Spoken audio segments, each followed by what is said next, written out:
فضیلۃ الشیخ عبد الواحد عمری مدنی حفظہ اللہ سے درخواست کرتا ہوں کہ وہ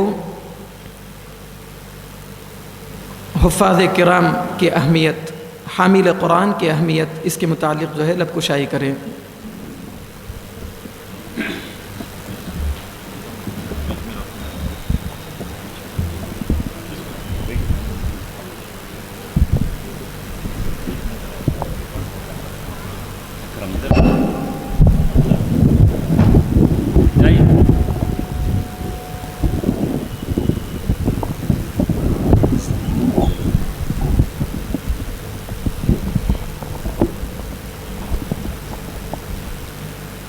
إن الحمد لله نحمده ونستعينه ونستغفره ونعوذ بالله من شرور أنفسنا ومن سيئات أعمالنا من يهده الله فلا مضل له ومن يضلل فلا هادي له وأشهد أن لا إله إلا الله وأشهد أن محمدًا عبده ورسوله أرسله بالحق بشيرًا ونذيرًا أما بعد فإن خير الحديث كتاب الله وخير الهدي هدي محمد صلى الله عليه وسلم فإن خير الأمور عوازمها وشر الأمور محدثاتها وكل محدثة بدعة وكل بدعة ضلالة وكل ضلالة في النار فأعوذ بالله من الشيطان الرجيم بسم الله الرحمن الرحيم إن هذا القرآن يهدي للتي هي أقوم ويبشر المؤمنين الذين يعملون الصالحات أن لهم أجرا كبيرا وأن الذين لا يؤمنون بالآخرة أعتدنا لهم عذابا أليما۔ محترم حضرات، بزرگوں، دوستوں، عزیزوں، علماء کرام، پردہ نشین خواتین، بچوں، تمام تعریفیں صرف اور صرف اللہ تعالیٰ کے لیے زیبا اور مختص ہیں جو ہم تمام کا خالق ہے، مالک ہے۔ اور یہ مناسبت جس میں ہم جمع ہیں وہ اللہ تبارک و تعالیٰ کی کتاب اور اس کی اہمیت کو اجاگر کرنے کے لیے اور اس کی نشر و اشاعت کے لیے جو ہم میں سے ہر انسان کا فریضہ ہے۔ بہت بڑی مناسبت ہے، بہت ہی باوقار، بہت ہی باعظمتی مجلس ہے۔ اللہ تعالیٰ اس کو قبول فرمائے۔ بزرگوں، دوستوں، عزیزوں، آج اللہ تعالیٰ کی سرزمین پر کسی کو سر اٹھا کر چلنے کا اگر حق ہے، اگر کوئی سر اٹھا کر چل سکتا ہے عزت کے ساتھ، وقار کے ساتھ، تو وہ صرف مسلمان ہے۔ صرف مسلمان ہے جس کو سر اٹھا کر چلنے کا حق ہے۔ ایسا کیوں؟ ایسا کیوں کہ اسی کو حق ہے کہ وہ سر اٹھا کر چلے؟ تو حق اس لیے کہ اس کے پاس ایسی کتاب ہے جس میں کوئی تحریف نہیں، کوئی تبدیلی نہیں، کوئی رد و بدل نہیں۔ اللہ تبارک و تعالیٰ نے کہہ دیا لا یأتیہ الباطل من بین یدیہ ومن خلفہ، ایسی کتاب جس کی حفاظت کی ذمہ داری اللہ تعالیٰ نے لی۔ اور یہ زمین جو اللہ تعالیٰ کی زمین، آسمان، ساری کائنات جس کے خزانے اللہ تعالیٰ کے ہاتھ میں، اور ایسا دین جو لوگوں کو صحیح طرز زندگی دیتا ہو، فحش و فجور سے دور رکھتا ہو، انسان تو انسان، جانوروں پر بھی رحم کرنے کی بات یہ دین کہتا ہے۔ ایسے دین کے ہم ماننے والے ہیں۔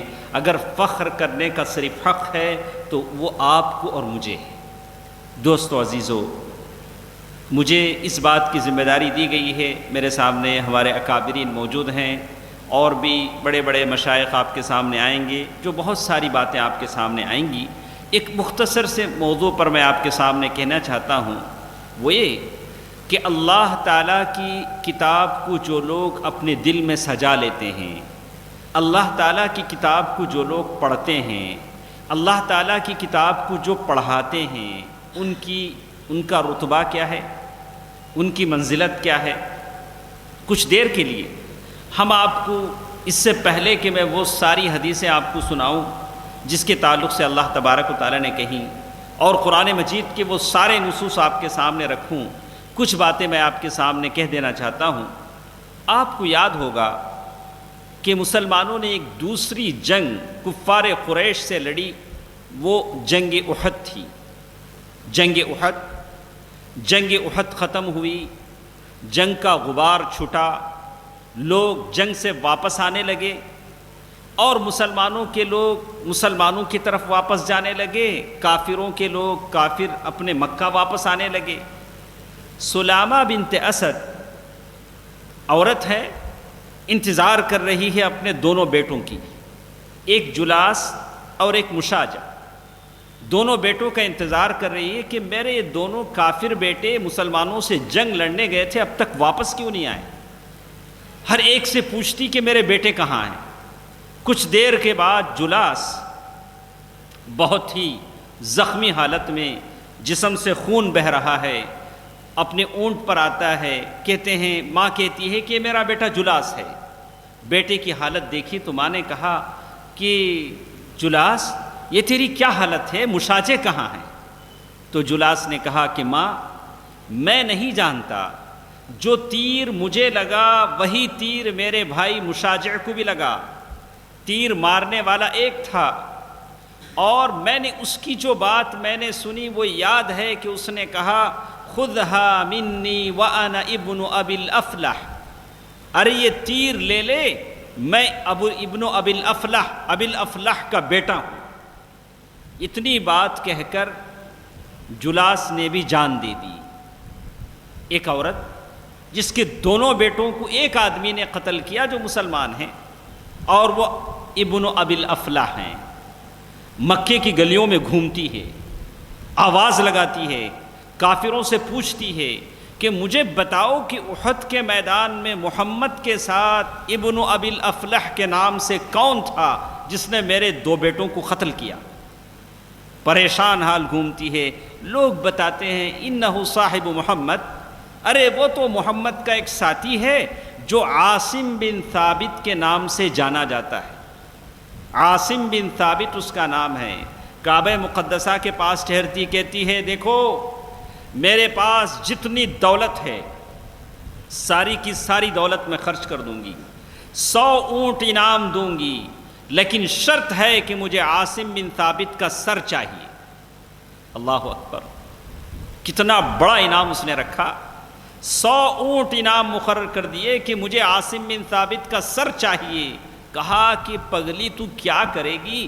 کہا کہ اس نے میرے 2 بیٹوں کو قتل کیا، میں اس کی کھوپڑی میں شراب پیوں گی، میرے دل کو تسلی آئے، میں اس کی کھوپڑی میں شراب پیوں گی۔ اللہ اکبر، خبر پھیل گئی، رأس عاصم بن ثابت مبتوع، یعنی عاصم بن ثابت کا سر خرید لیا گیا۔ اب اس سر کی قیمت لگا دی گئی 100 اونٹ، اور عاصم بن ثابت کو خود پتا تھا کہ میرا سر بک چکا ہے، مکے میں ایک عورت نے میرے سر کو خرید لیا ہے۔ کچھ دنوں کے بعد 2 قبیلے پیارے نبی صلی اللہ علیہ وسلم کے پاس آتے ہیں، یہ ایک عدل اور ایک قارہ، آ کر کہتے ہیں اللہ کے رسول صلی اللہ علیہ وسلم ہم لوگ مسلمان ہو گئے ہیں، آپ ایسا کیجئے کہ کچھ قراء کو، کچھ حفاظ کو ہمارے لیے تعلیم کے لیے بھیجیے جو ہم کو قرآن پڑھنا سکھائیں۔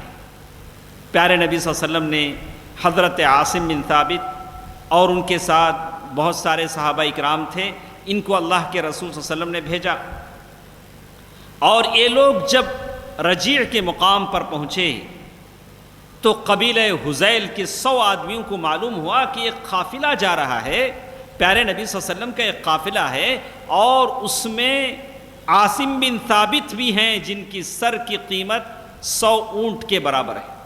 اللہ اکبر، اور جو لوگ وہاں سے اللہ کے رسول صلی اللہ علیہ وسلم سے مانگ کر لائے تھے، علماء کو، حفاظ کو، انہوں نے غداری کی اور تلوار نکال لیے۔ اللہ کا یہ مجاہد، اللہ کے رسول صلی اللہ علیہ وسلم کے جانباز سپاہی عاصم بن ثابت تیر سے لڑتے رہے، تیر ٹوٹا، تلوار سے لڑتے رہے، تلوار ٹوٹی، آخر کار اللہ کے راہ میں شہید ہو گئے عاصم بن ثابت۔ اب کیا تھا؟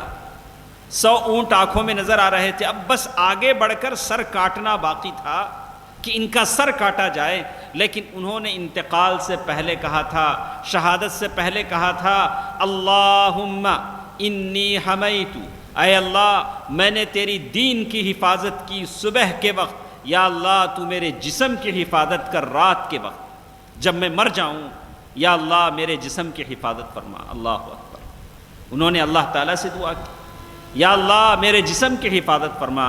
اسی لیے حضرت عمر رضی اللہ تعالیٰ عنہ نے جب یہ بات سنی تو کہا واللہ قسم خدا کی، جو شخص زندگی میں اپنے آپ کی حفاظت کرتا ہے گناہوں سے، اللہ تعالیٰ مرنے کے بعد بھی اس کی جسم کی حفاظت کرتے ہیں، اس کی جسم کی حفاظت کرتے ہیں، اس کے جسم سے کھیل کود تلاعب ہرگز نہیں ہوتا، سنت کے مطابق اس کی جنازہ ہوتی ہے۔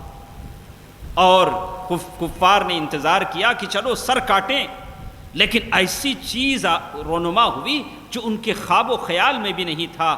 اچانک ذکور النحل کہتے ہیں کہ نر شہد کی مکھیاں آ گئیں، بڑا سا جھپٹا شہد کی مکھیوں کا، سارے لاش کو اس نے شہد کے مکھیوں نے گھیر لیا، ساری امیدیں پانی میں پڑ گئیں، ساری امیدوں پر پانی پڑ گیا۔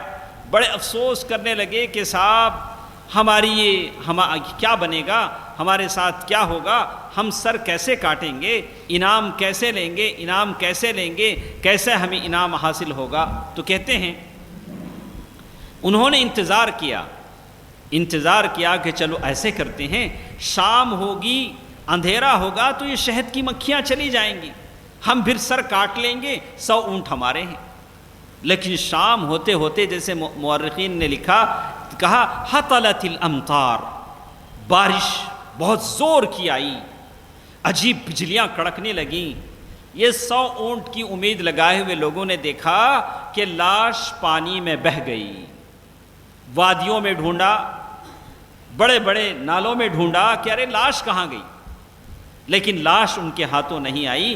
اللہ تبارک و تعالیٰ نے حضرت عاصم بن ثابت کی لاش کی حفاظت کی۔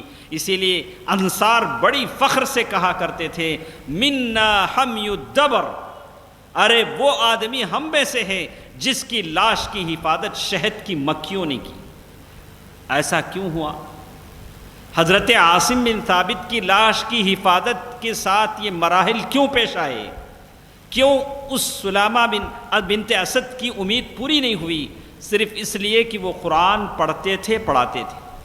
اسی لیے اللہ تعالیٰ نے کہا بل هو آیات بینات فی صدور الذین اوتوا العلم، قرآن مجید مقروء بین الدفتین، قرآن ایک ہے جو ہم پڑھتے ہیں پڑھاتے ہیں، تختیوں میں ہوتا ہے، لیکن قرآن کی ایک اور جگہ بھی ہے، وہ ہمارے سینے۔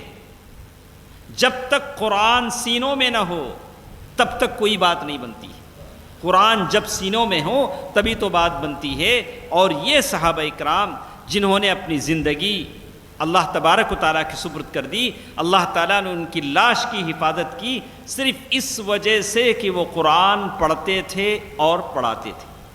دوستو عزیزو، پردہ نشین خواتین ماں اور بہنوں، ایک مثال جو میں نے آپ کے سامنے پیش کی حضرت عاصم بن ثابت رضی اللہ تعالیٰ عنہ کی، اور ایک مثال ہم آپ کے سامنے پیش کرتے ہیں۔ ایک دن پیارے نبی صلی اللہ علیہ وسلم گھر سے باہر نکلتے ہیں اور ابو بکر اور عمر بھی باہر نکلتے ہیں۔ مسجد کے قریب پہنچا تو دیکھا کہ ایک صاحب مسجد میں کھڑے نماز پڑھ رہے ہیں، بڑی پیاری آواز میں قرآن پڑھ رہے ہیں، اللہ کے رسول صلی اللہ علیہ وسلم چھپے ہوئے سن رہے ہیں اور قرآن کی آواز کو سنتے ہیں۔ اب وہ اللہ تعالیٰ سے دعا کرتے ہیں تو اللہ کے رسول چپکے چپکے سے کہتے ہیں سل تعطا، سل تعطا، مانگو تمہاری دعا قبول ہوگی، مانگو تمہاری دعا قبول ہوگی۔ اور وہ آدمی ہیں عبداللہ ابن مسعود رضی اللہ عنہ، جن کے قرآن کے بارے میں اللہ کے رسول نے فرمایا کہ جو شخص یہ چاہتا ہے کہ قرآن کو ویسے سنے جیسے نازل ہوا، بالکل تر و تازہ، کہا کہ وہ ابن ام عبد، وہ عبداللہ بن مسعود کو سنے، بالکل وہ ویسے قرآن پڑھتے ہیں جیسے قرآن نازل ہوا، اور قرآن کی بالکل اسی انداز میں پڑھتے ہیں۔ وہ ایک گڈریے تھے، بکریاں چراتے تھے، مکے کی بکریاں چراتے تھے، اور ان کے لیے یہ فضیلتیں بیان کی گئی، جیسے آتے ہیں حضرت عمر رضی اللہ تعالیٰ عنہ نے فرمایا کہ جب میں نے یہ بشارت عبداللہ بن مسعود رضی اللہ تعالیٰ عنہ کے بارے میں سنا تو میں رات بھر جگتا رہا کہ صبح کب ہوگی کہ میں عبداللہ بن مسعود کے پاس جاؤں، بتاؤں رات میں تمہارے بارے میں اللہ کے رسول صلی اللہ علیہ وسلم نے یہ خوشخبری سنائی۔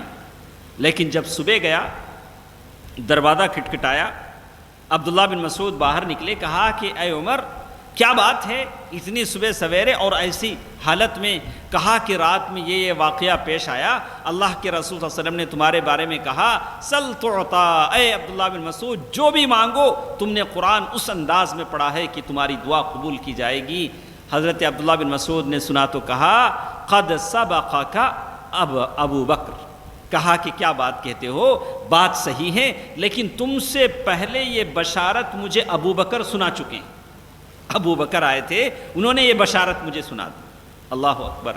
حضرت ابو بکر رضی اللہ تعالیٰ عنہ اسی کے متلاشی ہوتے تھے، کہاں کوئی غلام ستاتا ہوا مل جائے، کہیں کوئی اسلام کی خدمت مل جائے، ہم اسلام کی خدمت کریں۔ تو دوستو عزیزو، یہ دوسری مثال ہے قرآن پڑھنے والوں کی، جن کے لیے اللہ کے رسول صلی اللہ علیہ وسلم نے کہا کہ ان کی دعائیں قبول ہوتی ہیں۔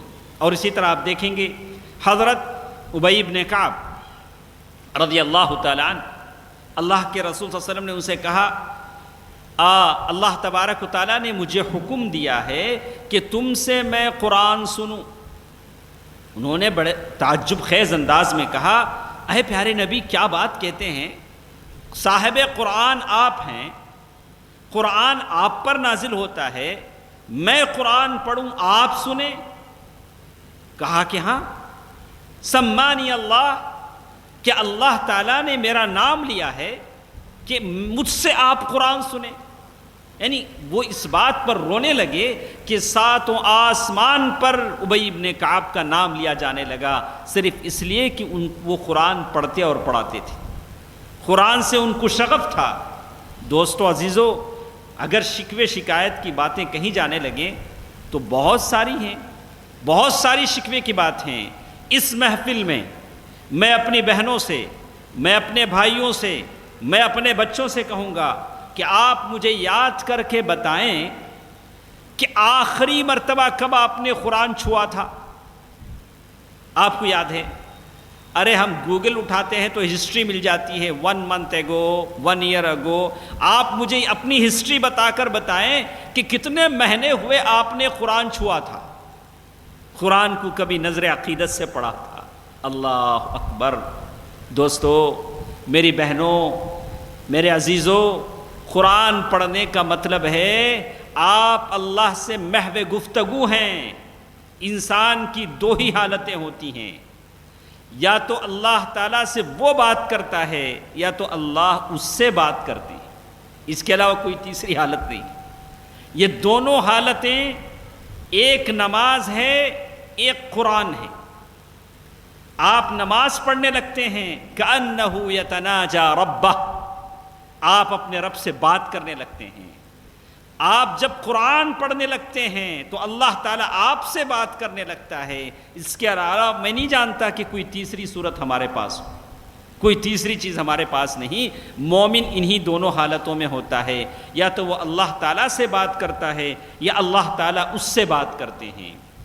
دوستو عزیزو، ابی بن کعب نے یہی بات کہی، رونے لگے اے کیا اللہ تعالیٰ نے میرا نام لے کر کہا کہ آپ مجھ سے قرآن سنیں، یا اللہ نے کہا کہ کسی سے قرآن سن لیجئے تو آپ نے میرا نام لیا؟ کہا کہ نہیں، اللہ نے تمہارا نام لے کر کہا کہ میں تم سے قرآن سنوں۔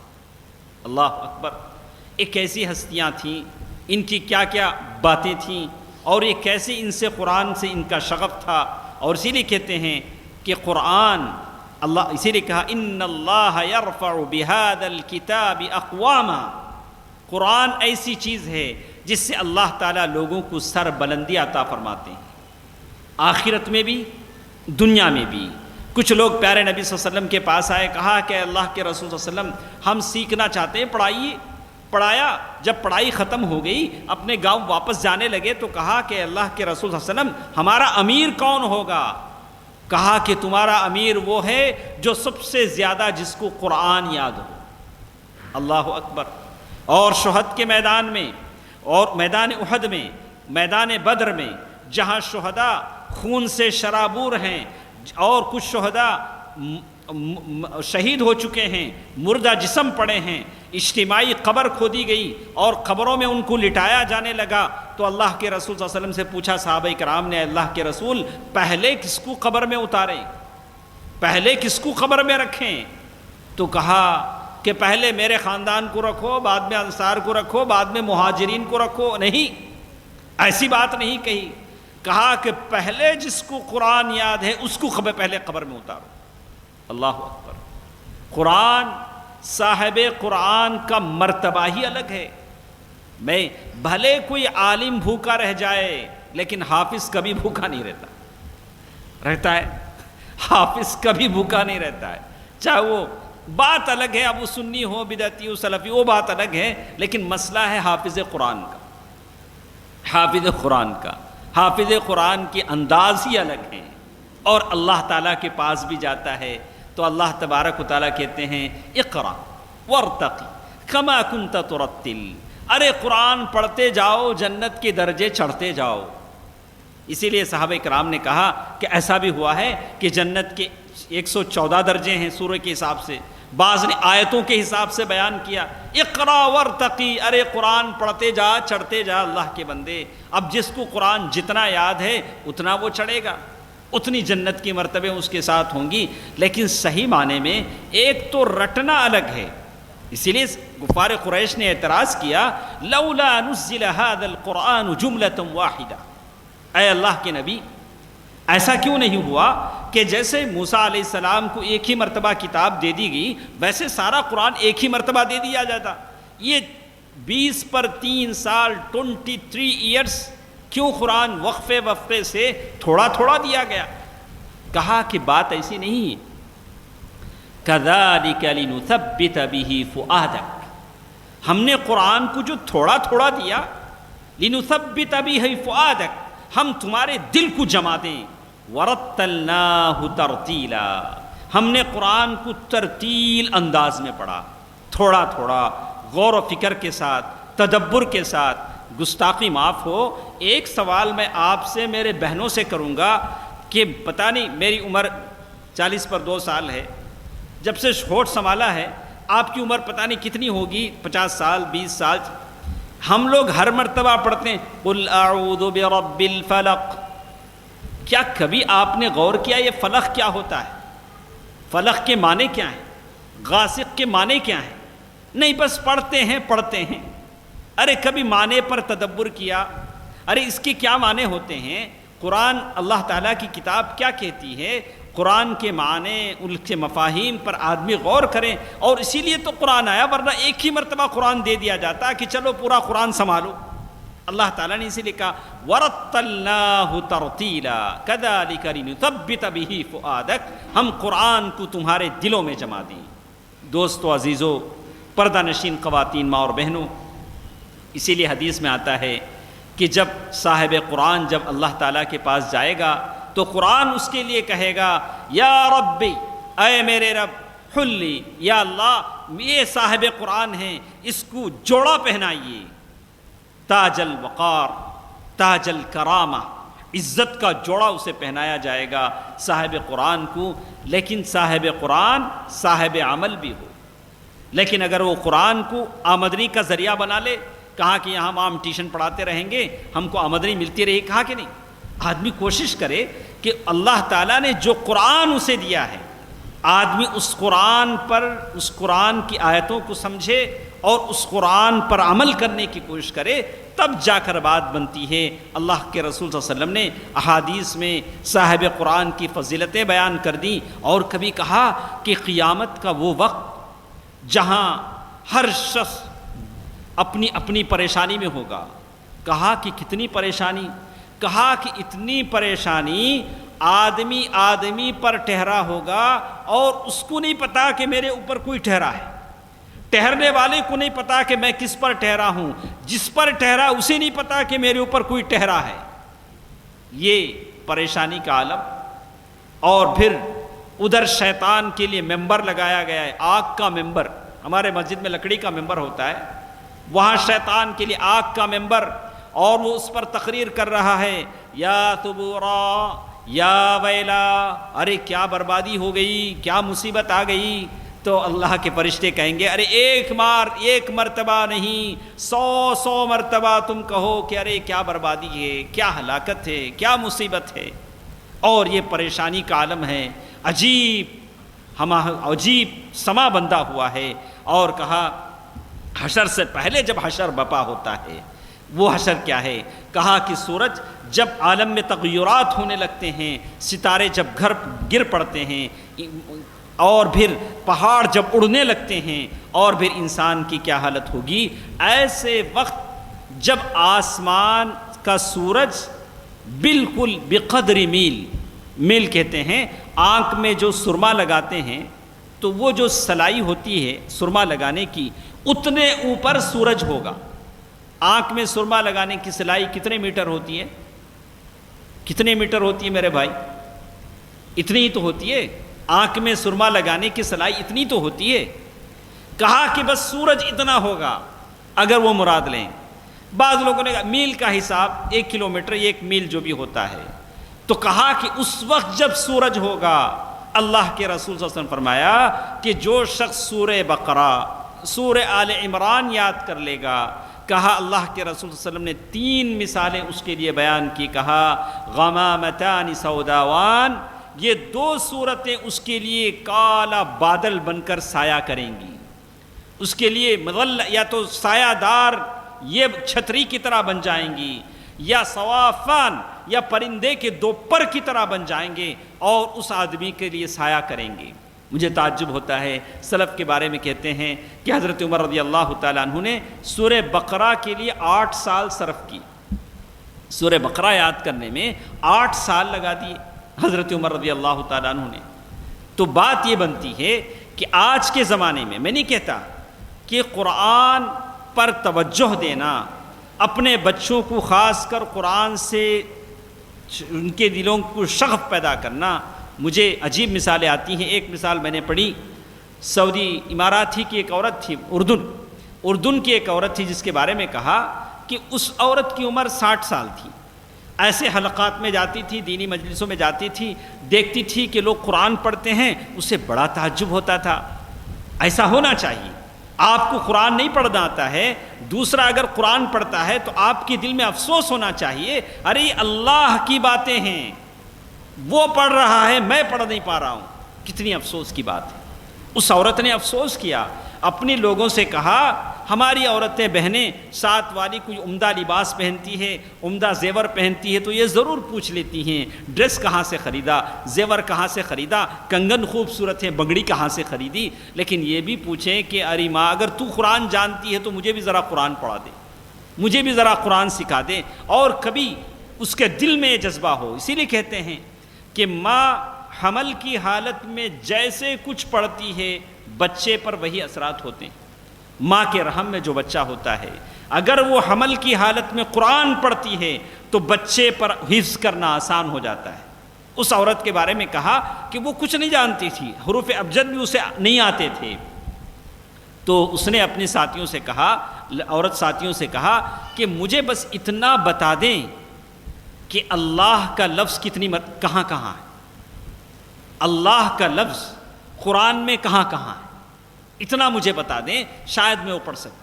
اسے بتا دیا دیکھو یہ اللہ ہے، لفظ جلالہ بتا دیا گیا، بس قرآن اٹھاتی تھی بڑی شفقت کے ساتھ، یعنی بڑی عظمت کے ساتھ، بڑی جستجو کے ساتھ، بڑی تڑپ کے ساتھ اللہ کا لفظ پڑھتی جاتی تھی، قرآن کھولتی تھی، اللہ اللہ اللہ، بس اللہ کا لفظ پڑھتی تھی۔ اور قرآن کی جتنے اللہ کے لفظ ہیں بڑی کثیر تعداد میں ہیں، اور بڑی کثیر تعداد میں وہ پڑھتی تھی، 2500 جہاں جہاں بھی ہیں۔ اور جب اس کے دل میں شوق ہوا اللہ کا لفظ جانا، پھر حروف ابجد جانے، علماء نے کہا کہ بہت جلد کا مطلب یہ نہیں کہ جتنے سال میسر ہو ساری قرآن کی حافظہ بھی ہوگی۔ اگر دل میں صحیح تڑپ ہو، اللہ تعالیٰ 60 سال کی عمر میں بھی حافظ بنا سکتے ہیں۔ کچھ ایسے بچوں کو بھی ہم نے دیکھا 45 ڈیز میں وہ حافظ ہو گئے، 5 منتھس میں حافظ ہوئے، کچھ ایسے لوگ بھی ہیں۔ دوستو عزیزو، پردہ نشین خواتین ماں اور بہنوں، مجھے بڑا تعجب ہوتا ہے کہ جو غیر قوم کے جو اسکولز ہیں وہاں وید، منوسمرتی ایسے بہت ساری تعلیم ہوتی ہے، وہاں بچے جا کر پڑھتے ہیں، لیکن ہمارے پاس قرآن پر جو عدم توجہی ہے، قرآن ایک بڑے عالم کی تقریر وہ اثر نہیں کر سکتی جو ایک چھوٹے بچے کا قرآن پڑھنا اثر کر سکتا ہے۔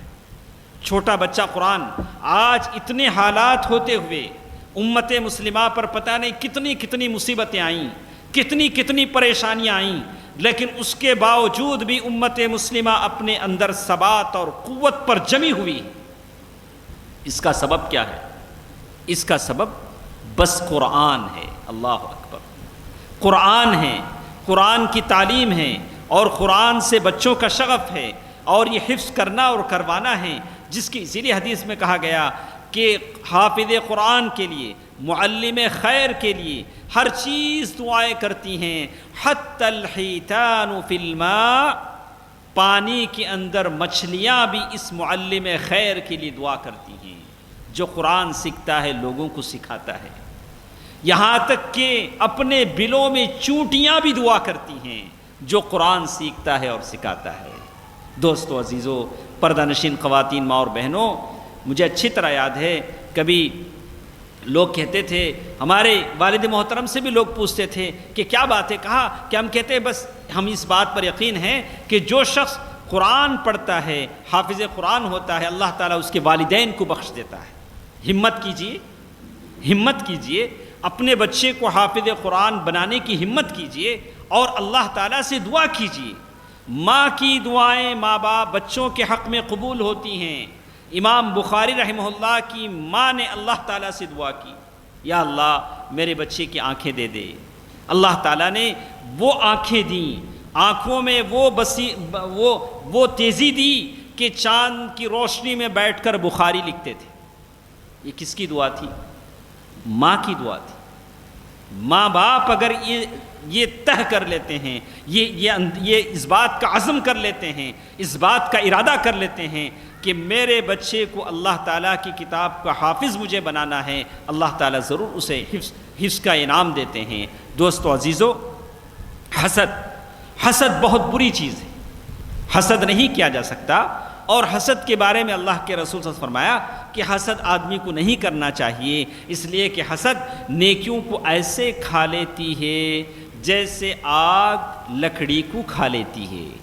حسد نہیں ہونا چاہیے، لیکن لا حسد الا فی اثنین، لیکن اتنا کہا کہ حسد ہوتا ہے لیکن دو چیزوں میں۔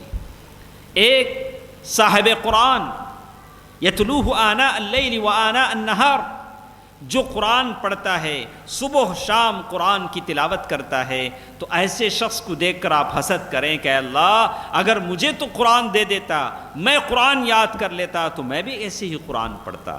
آپ کو حسد کرنے کا حق ہے۔ وَرَجُلٌ آتَاهُ اللَّهُ مَالًا، اور ایک ایسا آدمی جس کو اللہ تعالیٰ نے مال دیا ہو اور وہ اللہ تعالیٰ کی راہ میں مال خرچ کرتا ہو، اس کو دیکھ کر آپ حسد کرنے کا حق ہے۔ دوستو عزیزو، اپنا ارادہ مضبوط کیجئے، اور میں کھل کر یہ بات کہتا ہوں، ہمارا یہ حق بنتا ہے کہ اللہ تعالیٰ کی کتاب کی ہم حفاظت کریں۔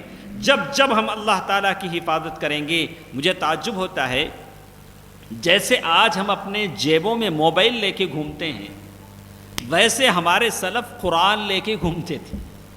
ہمارے پہلے جو لوگ تھے قرآن ویسے پڑھتے تھے، اتنا اس سے رغب تھا۔ اور میں اس بات پر بڑا افسوس کرتا ہوں کہ آپ کے گھروں میں قرآن کہاں کہاں ہے، یا صرف مسجد میں ہے۔ قرآن متناول الید ہونا چاہیے، یعنی ایسے ہاتھ ڈالو تو قرآن مل جائے۔ ہمارے مسجد میں بھی قرآن ہوتا، کہاں ہوتا؟ کپ بورڈ اتنا اونچا بناتے، اس کے بعد مودن صاحب کے کمر میں چابیاں رہتی اس کی۔ اگر قرآن پڑھنا بھی چاہے کوئی آدمی، ایک 10-15 منٹ میں آ جائے، بولے کہ صاحب ایک صفحہ پڑھ لیں گے، بولا ارے اب وہ مودن صاحب کو بلانا، وہ کپ بورڈ کھولنا اور وہ کھول کے انہوں دینا، پتہ نہیں وہ کتنی دن سے قرآن نہیں پڑھ کے، اس پہ سارا دھول جمع ہوا ہے، اب یہ سارا کون لیتا صاحب؟ چلو 10 منٹ جیسے بھی کرو، 10 منٹ ہو جائیں گے، اقامت ہو جائے گی۔ اللہ اکبر! ہم نے سعودی میں دیکھا، درمیان میں قرآنی شیلف ہوتے ہیں، اس میں قرآن ہوتا ہے، مسجد کے درمیان میں، صفوں کے بیچ میں، اور وہ چیز سترے کے کام بھی آتی ہے۔ چونکہ ہمارے پاس بہت ساری بدعتیں ہیں، ہمارا نام پکے دین پہ چلنے والے ہیں، مسجدوں میں نہ تو سترے کا احترام ہوتا ہے، سترے کا احترام ہرگز ہمارے مسجدوں میں نہیں، اللہ رحم فرمائے۔ اور قرآن جس متناول الید ہو، آپ ہاتھ بڑھائیں تو قرآن مل جائے، آپ کے مسجد میں قرآن ہو، آپ کے مسجد میں قرآن، گھر میں قرآن، اور پھر آپ کے بیڈ روم میں قرآن، ہر جگہ قرآن ہو، جب چاہیں آپ قرآن مجید اٹھائیں اور پھر اللہ تعالیٰ کی کتاب پڑھیں۔ اسی لیے صرف اتنا قرآن ہم اس لیے اس سے دور ہیں کہ قرآن ہمارے پاس اتنی آسانی سے نہیں ملتا، یا تو مسجدوں میں ہوتا ہے، اور مسجدوں میں اس حالت میں ہوتا ہے جو ہم نے بیان کیا۔ دوستو عزیزو، پھر ایک بار میں آپ سے کہوں گا، اللہ کے رسول صلی اللہ علیہ وسلم کی حدیثیں، اللہ تبارک و تعالیٰ قرآن مجید میں بار بار کہتے ہیں، اللہ نزل احسن الحدیث کتابا متشابہا مثانی، اللہ تعالیٰ نے ایسی اچھی کتاب آپ کے سامنے نازل کی ہے، وہ قرآن مجید ہے، تقشعر منہ جلود، اور قرآن کو پڑھتے ہیں تو ان کے رونگٹے کھڑے ہو جاتے ہیں۔ اسید بن حضیر رضی اللہ تعالیٰ عنہ قرآن پڑھ رہے ہیں، فرشتے سننے کے لیے آ جاتے ہیں، دیکھا کہ گھوڑا بندھا ہوا ہے، گھوڑا ناچنے لگتا ہے، وہاں ان کا بچہ سویا ہوا ہے، اور وہ قرآن پڑھتے ہیں تو گھوڑا ناچتا ہے اور بدکنے لگتا ہے، تو کہا کہ قرآن کو رکا دیا کہ ایسا نہ ہو کہ میں قرآن اس کثرت سے پڑھوں تو بچے کو کہیں گھوڑا نہ رون دے۔ صبح آئے، اللہ کے رسول صلی اللہ علیہ وسلم سے کہا کہ اللہ کے رسول، ایسا ہوا کہ میں نے یہ حالت دیکھی، کہا ارے وہ سکینہ ہے، وہ فرشتوں کی جماعت ہے جو تمہارا قرآن سننے کے لیے آئی تھی، اے کاش تم ایسے ہی قرآن پڑھتے تو لوگ فرشتوں کو عیاناً اور بیاناً دیکھ لیتے۔ دوستو عزیزو، قرآنی حلقے قائم کرنا، بچوں کو قرآنی تعلیمات کی طرف شغف دلانا، یہ ہمارا ایک آج کے زمانے میں دینی فریضہ ہے، اور قرآن کی محبت ہے۔ ہمارا دین ہمارے اساس کی تشخص اور حفاظت ہو سکتی ہے، اگر ہم ایسے نہ کر سکیں تو پھر ہماری چیز مشکل ہو جاتی ہے۔ تو میں اپنی بات ختم کرنے سے پہلے پھر ایک بار میں آپ کے سامنے کہوں گا کہ بہت سارے علماء کرام ہیں، یہ سارے نصوص آپ کے سامنے بیان کریں گے کہ کیسے کیسے قرآن مجید کی فضیلتیں ہیں، اور کیسے کیسے قرآن اپنے پڑھنے والوں کی رفعات کی درجات کی بلندی کرتا ہے، اور کیسے قرآن پڑھنے والوں کی والدین کی تکریم اللہ تعالیٰ کے پاس ہوتی ہے۔ پھر ایک بار آخر میں آپ کو بتا دوں کہ قرآن پڑھنے سے فوائد جہاں دنیا میں ہوتے ہیں، میں نے اپنی آنکھوں سے دیکھا کہ جتنے لوگ ہمارے ساتھ قرآن پڑھتے تھے، جتنے لوگ تھے عمر آباد میں ہو جائیں، وہ صرف حافظ قرآن کی وجہ سے اللہ تعالیٰ نے دنیا ان کے گھروں میں انبار کر دیا، اللہ تعالیٰ نے دنیا کی دولت انہیں دے دی۔ بیچارے باہر گئے، امامت میں لگ گئے یا کسی اچھی نوکری میں لگے، صرف قرآن کی وجہ سے، صرف قرآن کی برکت سے۔